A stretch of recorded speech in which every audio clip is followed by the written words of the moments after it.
Hi guys, it's Kiana again. Click the thumbs up, subscribe, and ring the bell. Bye! You are now listening to the Re-Education Podcast.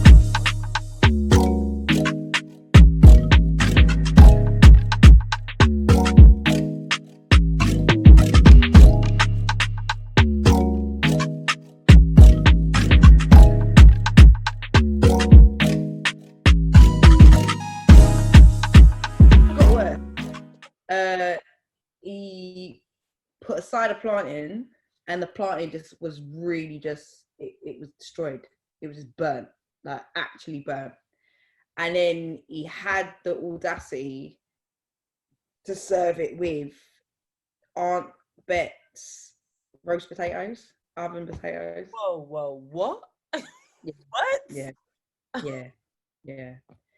It was probably. I couldn't eat it, obviously. I couldn't eat it. Like, I literally tried my best to eat as much as I could. But it was just like, I've never had roast potato and ackee saltfish, ever. I didn't even think it could go together because it doesn't. But, Nigella. well, I don't think Jamie Oliver could get away with that one. I don't even think he could get away with that one. Wow. So, and that goes back to the point I said previously, like, certain people think they know what they're doing. So, you know, the point you just said about, you know, like, food makes you happy, and, you know, you got, like, not all the time food tastes nice because not everyone gets it right. They don't know what they're doing.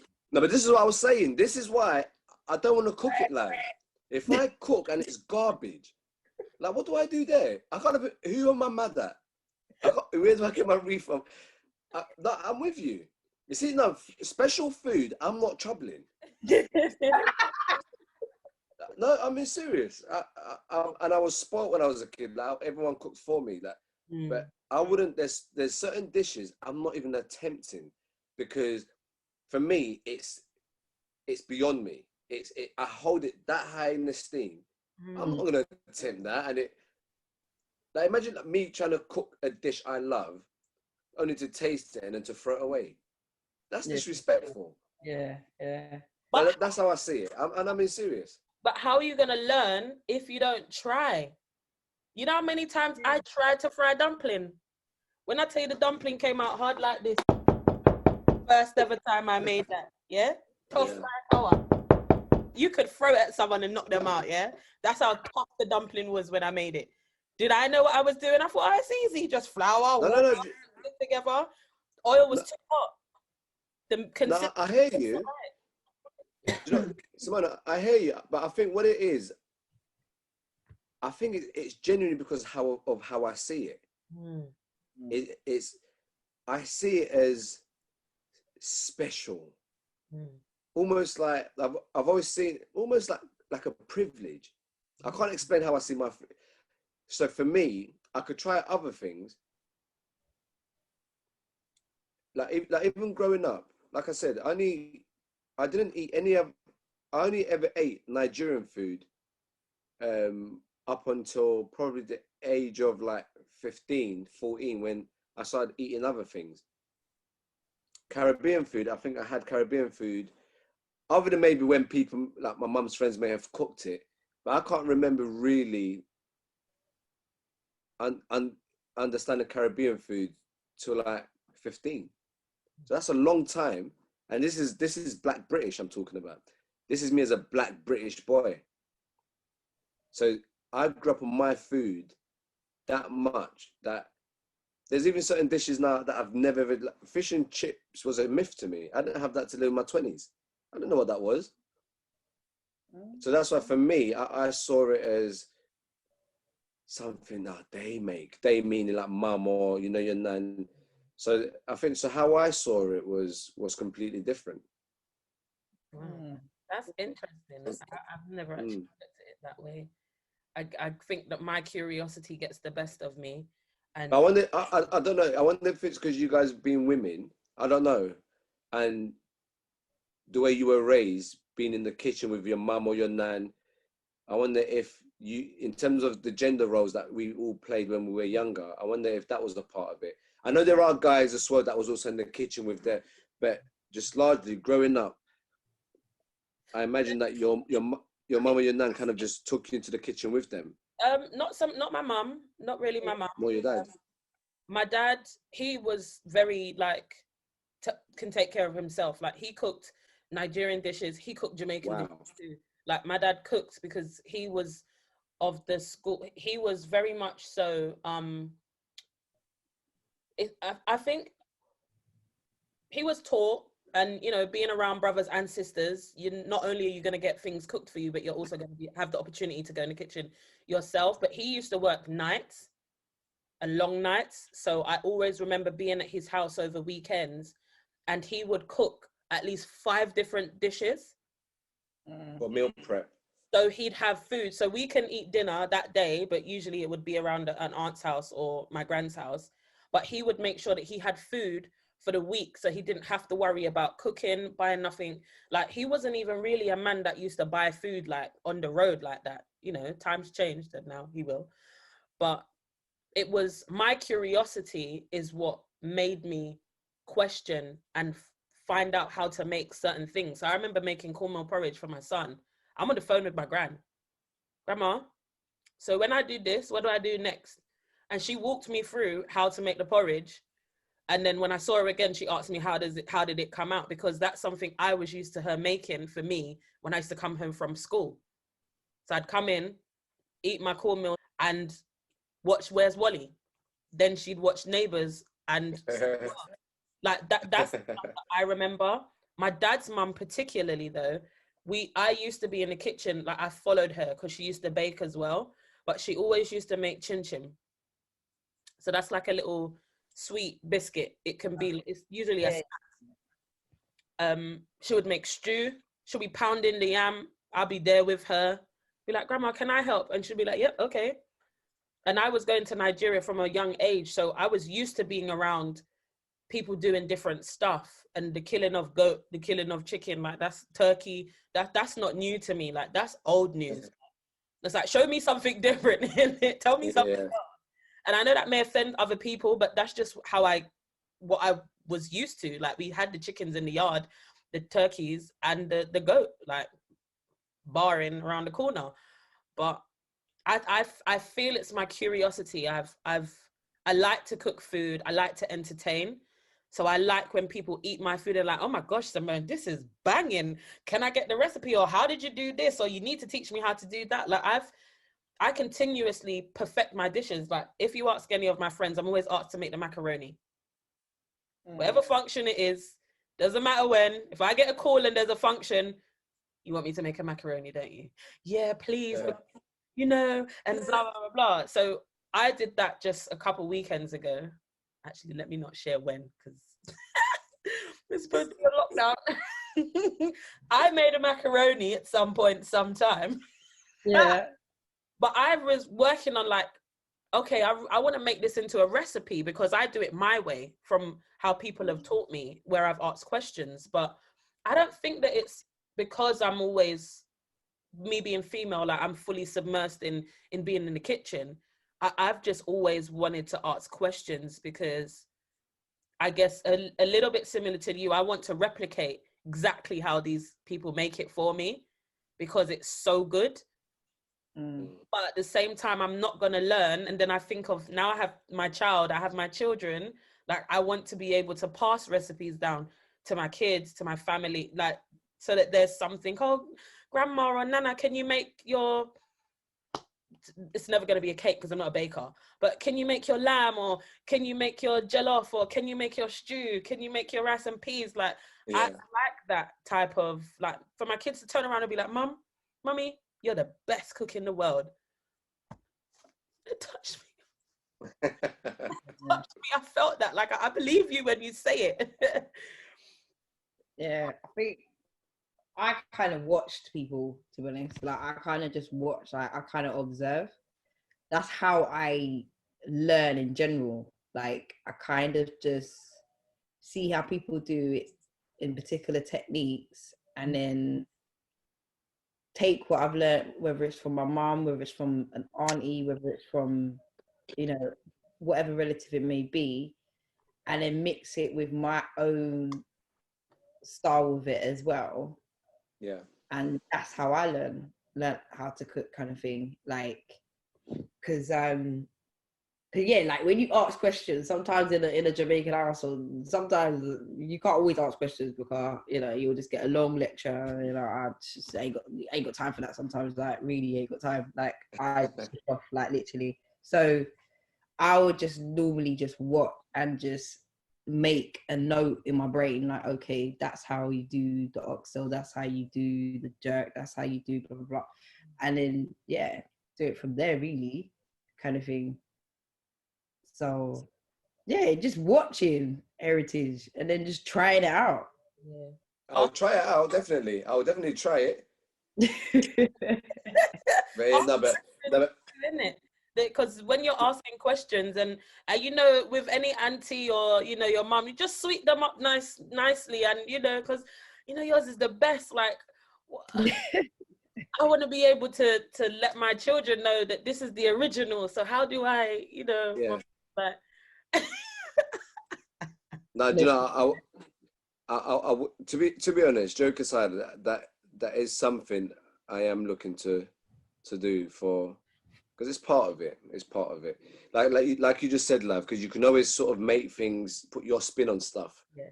For my son, if he doesn't like the spice, he can still make it just not as hot or. Spicy. So yeah. So, I want to have a little chat about this section here. Mm-hmm. Now, Lavena, you've gotten onto me for some of the things that I've mentioned that I like to eat, yeah? I got onto you. How did I get onto you? Your facial expressions on that live said it all. Yeah. And yes, I drink my chicken foot soup with no shame. Like, I drink that fully with my chest held high. Sticking out of my mouth, business. And I don't know what it is, because I have, majority of my friends are UK born, but parents are from the Caribbean.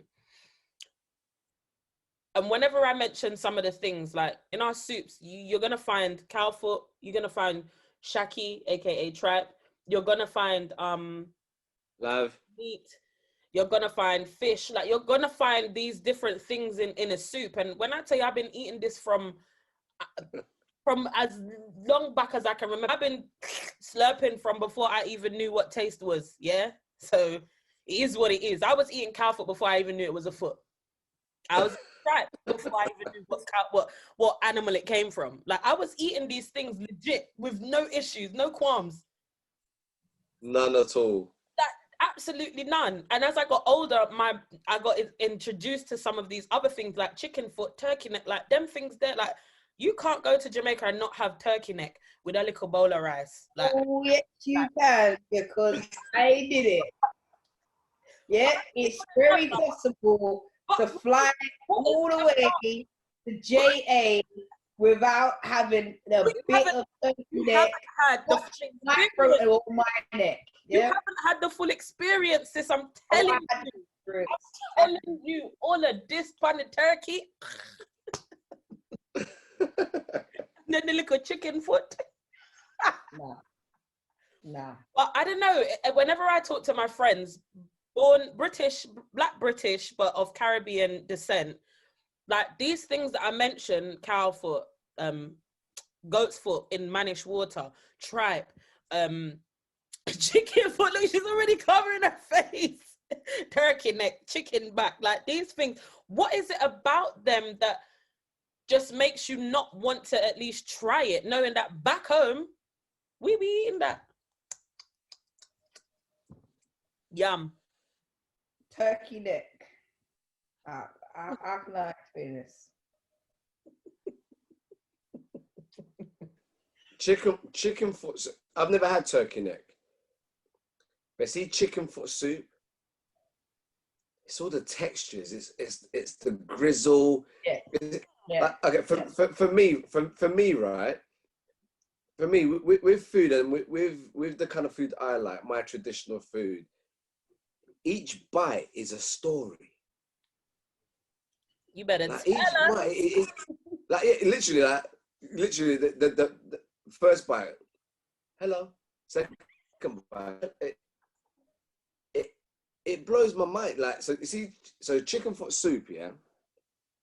Like, see that bit of the. Hey, oi, that piece there. There's a method to how you gotta eat the chicken foot. There's a That's method the word. to how That's you the word. eat that There's chicken. a method. Like, You can't just fling that's it what it. out one time, you know. You can't. Give that little knuckle piece. That's all. You can't. That's and that's what it is. I think you see what I think it's that idea of it's almost like how we treat music, that the whole rhythm. It's an Olympic sport. So for me, and that's why a typical Nigerian soup or African soup with all the different dishes, like you're using all different parts of your teeth, and also let's be honest. I don't know if you feel this way, Lav, being Jamaican, but for me, eating doesn't stop when you've just finished. When there's stuff stuck in your teeth and you've got a bottle of Supermalt or the bottle of Fanta or Sprite, and you're still sort of 10 minutes later, you know, toothpick's dessert. Ow. Love, let me explain. Toothpick. 10 minutes after Dessert. 10 minutes after you finish your love, 10 minutes after you finish your dish, The you're swigging down a drink with toothpick. Oh, stop it. Do you know, like, you're telling me, because yeah, as you know, we've had this conversation offline. yeah. I don't drink Supermalt, yeah? I don't touch that drink with a bar roll. So you're telling me, right? Yeah. Drinking, which I like to call like drinking ash or whatever you want to, the taste is just wrong.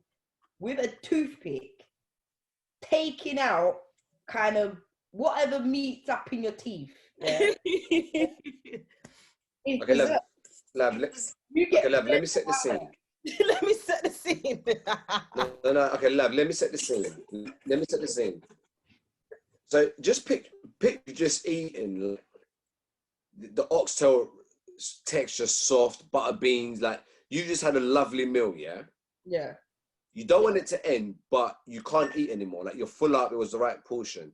Mm. I don't know about you, but whenever I eat Nigerian food, African food, I go into a slight coma. Like there's a certain coma that I love it. So even though I can't eat anymore, yeah, like even though I'm paralyzed, I can't move. So even though, would you not think you might be having a stroke? Maybe the food is coma. No, listen. Listen. I mean, No, but love, what I'm saying here. No, but what I'm saying is, that, you know, you finish your food. You see, so when I've eaten African food, I don't really have space for dessert because the food tends to be quite heavy anyway. Yeah. So that's why I'll have a drink. But that toothpick moment, it's like you're evaluating what you've just devoured. You know what I'm trying to say? And like each sort of thing you're digging out your teeth, it's like, oh, okay, that was the shaki. Okay, that was the fish. Like, it's almost like you acknowledging what you've just done. Does that make sense? Not to Lavena. They were saying to me, I'm writing an exit card, a self-evaluation of my food with a Yeah. Yeah. and a Supermalt. Is Supermalt. that you're saying to me? Or a Fanta. That's what. Yeah, yeah, but that's what I do. Also, it's also dessert, which you might have maybe apple crumble custard. Because you're not having apple crumble and custard, you're going to have a Supermalt instead and a tasty toothpick. Yeah. All right. Lavena, what's the most bizarre or the strangest thing that you've ever eaten? Let's ask that. Probably pigtail.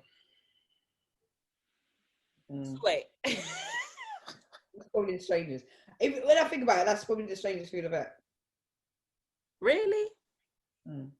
I remember James, rest his soul. Okay. Yes, amen. Rest his soul. James tried to, what's the word I'm looking? Not encourage. Tried to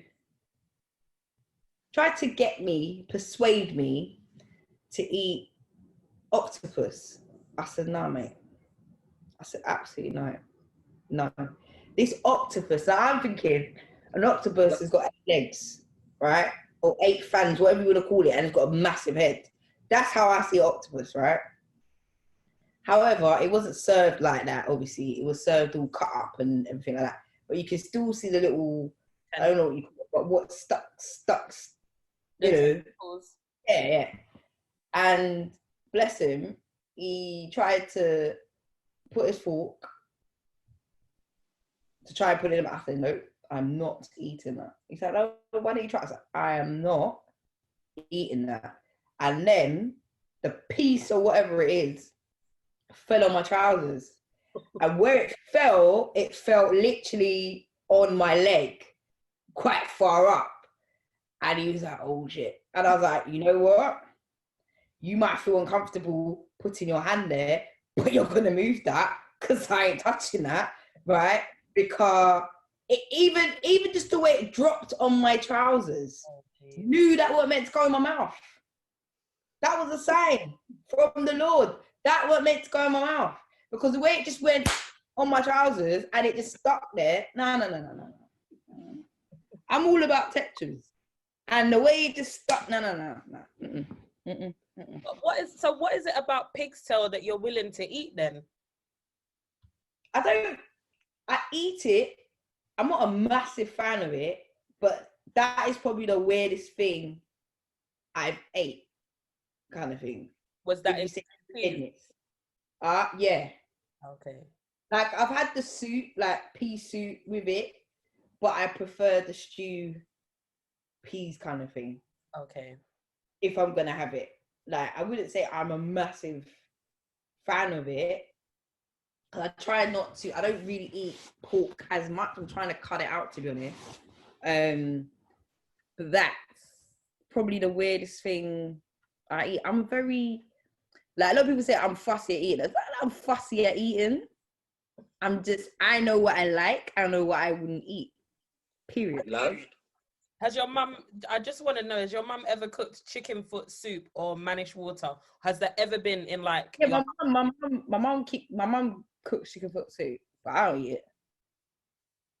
You're missing out, babes. My mum made one time chicken soup, and obviously she put the pieces of chicken I eat and the chicken foot all together. And there was one time, like, she had her bowl, I had my bowl, and I'm eating the food, and I come across a foot. I said, "No, mum, you need to take this out." So you need to take this out. What? Like you couldn't touch it?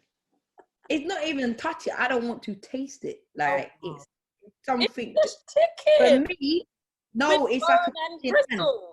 For me, it's like a hand. A chicken foot is like a hand, right? When you think, look at when it's raw, yeah, you got the nails in it. Yes. Why on earth am I gonna eat that? Why on earth am I gonna eat Betty the chicken, you know, bright? See that bit? Love, you see that bit? Yeah. That's not the nail, that bit. You suck that bit. You know the foot, that bit. Not like chicken foot. No. I'm just thinking about the last time I had it. And the way how, even Kayana, she boxed off the chicken foot. She's like, "Mommy, what's that?" It's like, it's chicken foot. And my mum likes manish water. Oh, I That's love Spanish water.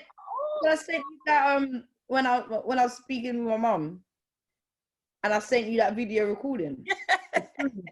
The way your mum was talking about manish water is how I feel when I talk about manish water. Yeah. I'm not eating that. I'm not eating that. Not on your Nelly. Not eating that. I'm not eating tripe. I'm not eating. Oh gosh. What did your friend say? Was it crocodile fingers? Listen. Yeah, nah. I'm not eating the. I remember the film Crocodile Dundee. Why am I gonna eat that, man? Oh god. Nah. What's the most bizarre or the strangest? Let me not say bizarre. What's the strangest thing that you've ever eaten? Heritage.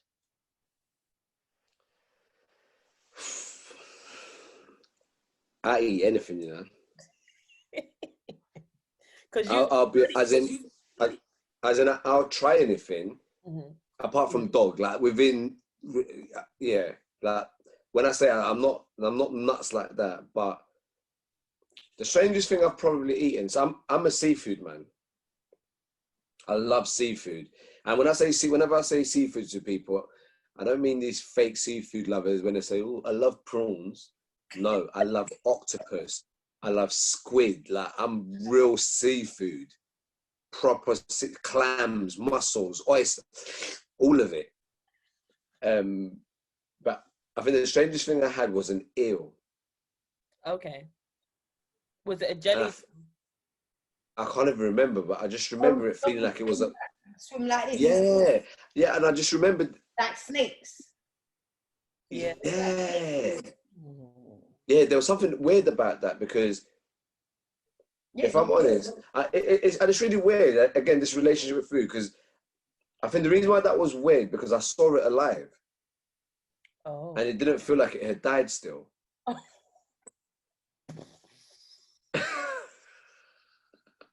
So you just go, I'm a celebrity, that kind of talk. Yeah, it was that kind of, and I just yeah. So that for me is the strangest, but And nothing else. Sorry. Did you eat it? Yeah. Even though you thought it was alive. No. I didn't really. You had some eels swimming around your stomach. No. What I'm saying like here. He had the whole thing going whole. Like, No.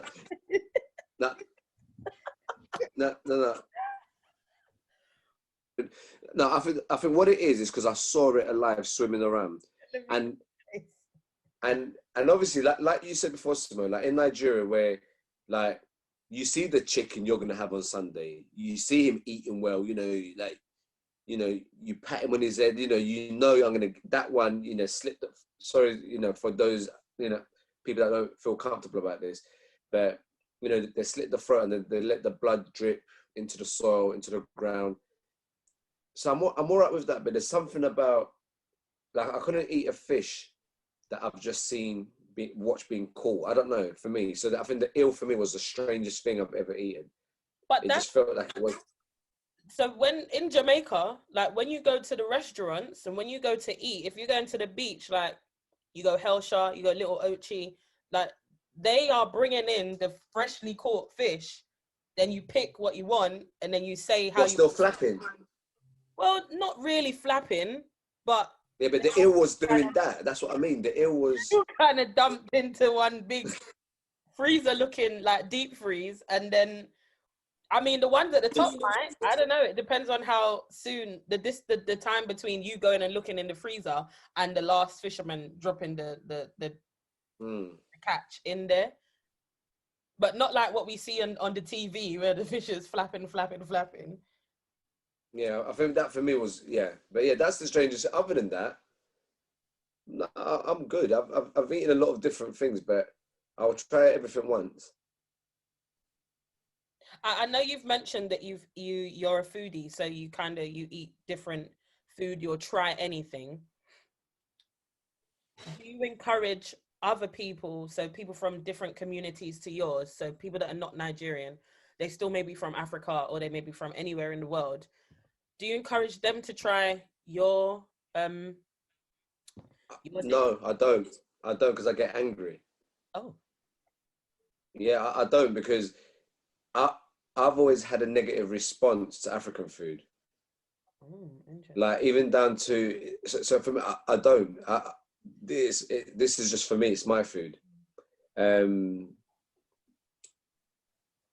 Like the response has always either been the smell or just kind of that whole. you know, people putting their hand towards my food, or what is that? But not even in a sort of kind of curious what is that way, but more in a sort of you're a savage or you're an alien kind of, you know. I think growing up, I only ate Nigerian food with family, but I ate Caribbean food with all my people, all my friends, because growing up Nigeria, and even that, like it's almost like outside of, for me, it almost feels like outside of African people, or people that outside of African people, then outside of Black people, it's a myth. They think you're eating a madness, like and then I always say to people, but you eat kebab. You know, Do you remember? You know, like you eat meat and chips, or we don't think twice about Chinese. I'll be honest with you, and I always say to people, do you know if you've ever eaten human before? Like some of the stuff, unless you're cooking it yourself, there's some things that are suspect, and you think, right, like, what did I just eat? Or even after a night out when we were all younger, and we just used to I don't know if you guys, you know, that sometimes you just, there's the nearest shop there and you would just eat something because you're hungry. Did we really know what was even eating from that shop that's selling chicken chips and drink and all for £1.50? Why is it so? So for me, I've just given up on trying to get people to, because people have never been open to African food in the same way they're open to Caribbean food. Yeah. So even down to the students I teach, I'm not really big on Black History Month in schools. I think it's so corny. One thing I'd rather do is go sit right in the hall, in the middle of the hall, with my pounded jam and okra soup and eat it, because that's. But then even that, it's like that. Even the Black kids themselves, they're like, I can't believe you just did that, and I'm like, but if Timmy brought in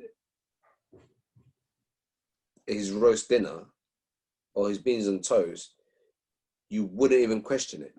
So yeah, so I don't really, I think and it's interesting again with food, because with music, I've got the tolerance, I've got the patience.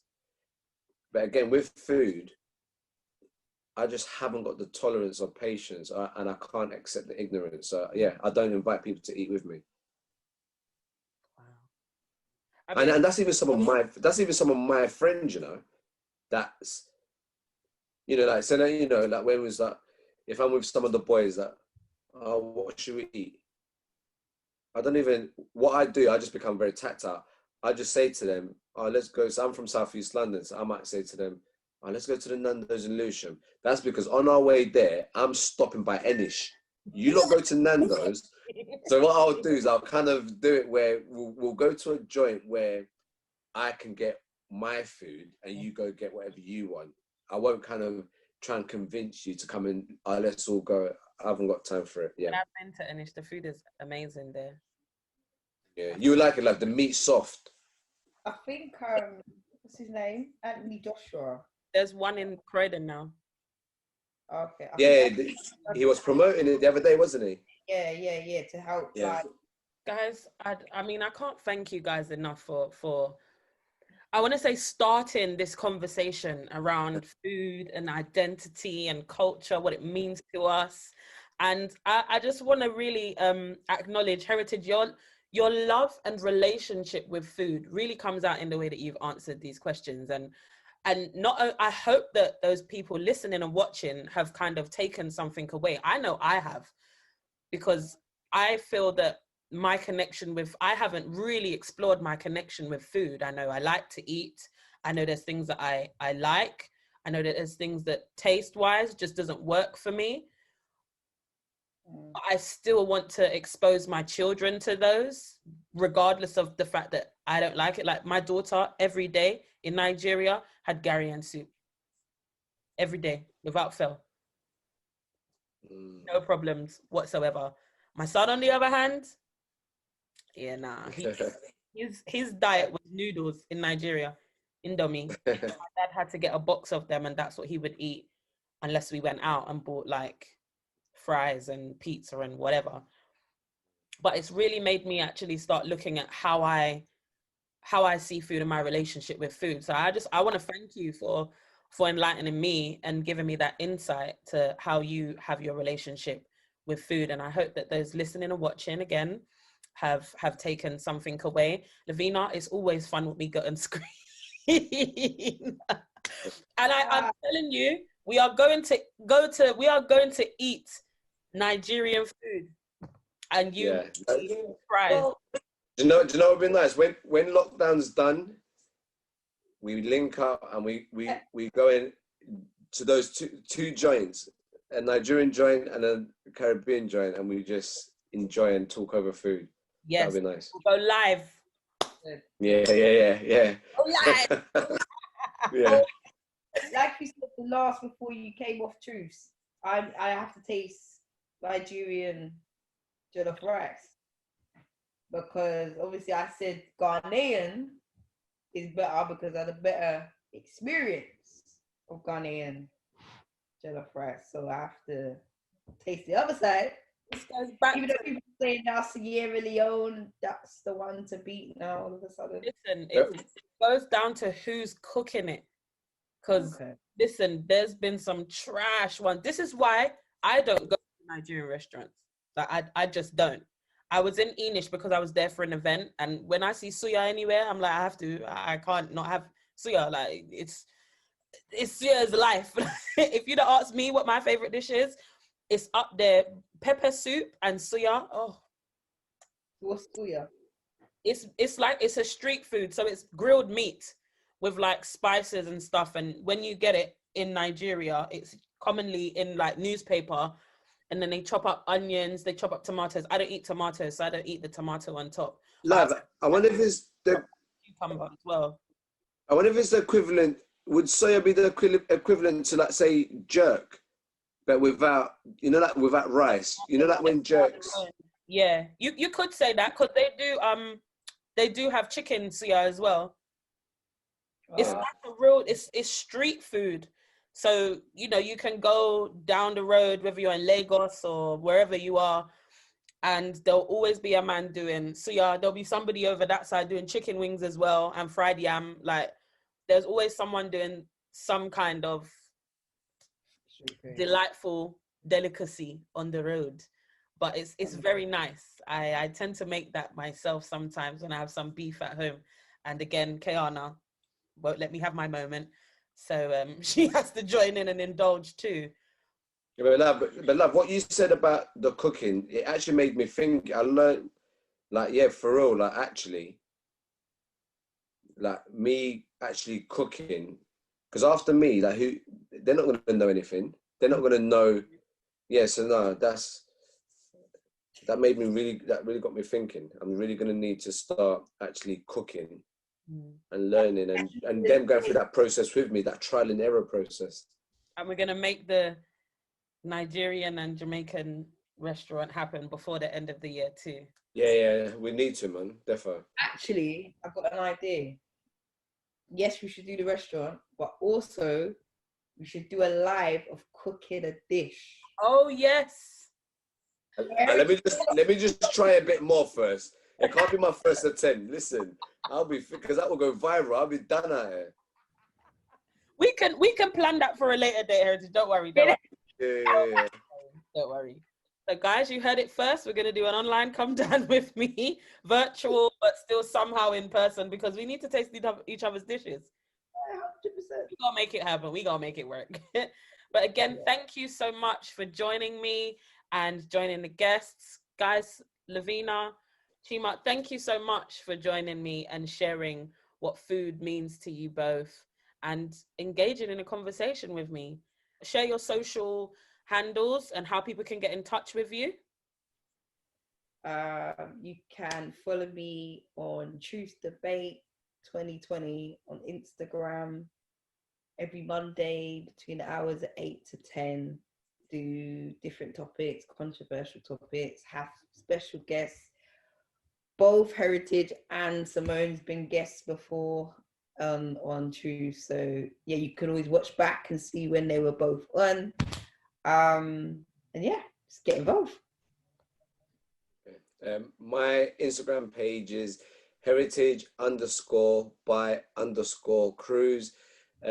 Join me there where I speak everything fatherhood, parenthood. It's raw and uncut, and it's just the good, the bad, and the ugly of my fatherhood journey.